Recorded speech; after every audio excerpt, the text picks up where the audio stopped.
মেয়েদের প্রতি এত ঘৃণা কিসের আপনাদের?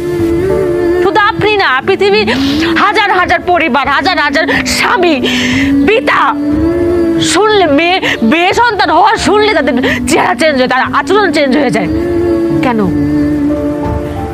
মেয়ে হওয়া কি অভিশাপ? মেয়ে হওয়া কি পাপ, অন্যায়? আপনি যে পৃথিবীতে দাঁড়ায় রয়েছেন না আছেন জীবিত, কার জন্য? আল্লাহ তাআলা কোন একটা নারীর মাধ্যমে, কোন মেয়ের মাধ্যমে আপনার পাঠাইছে। আপনার মাও কিন্তু একটা মেয়ে।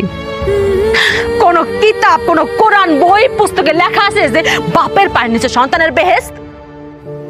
দেখছেন? দেখবেন না তো। লেখা আছে কোথায়? মায়ের পায়ের নিচে সন্তানের বেহেশত। সে মা একটা মেয়ে। আসলাম আর একটা কথা, আপনারা কি মনে করেন ছেলে সন্তান আমার খুঁটি, আমার শেষ প্রজন্মের খুঁটি? রিজিকের মালিক আল্লাহ।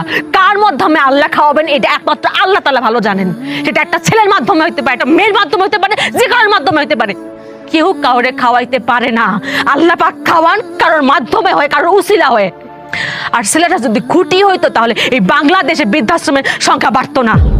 বাংলাদেশে এমন একটা বৃদ্ধাশ্রম খুঁজে পাবেন না যে বাপ মারে কোনো মেয়ে বৃদ্ধাশ্রমে দিয়েছে। খোঁজ নিয়ে দেখেন, প্রত্যেকটা বৃদ্ধাশ্রমে দিয়েছে তার ছেলে সন্তান। তাইলে মেয়েদের দোষটা কেন? আপনাদের আরেকটা ভুল ধারণা যে ভবিষ্যতের মুখ উজ্জ্বল করবো আবার পোলা। খালি কি পোলারাই করে? মেয়েরা করে না? পৃথিবীর কোন কাজে কোন জায়গা মেয়েরা নাই, কোন জায়গা মেয়েরা পিছিয়ে আছে কোন তো?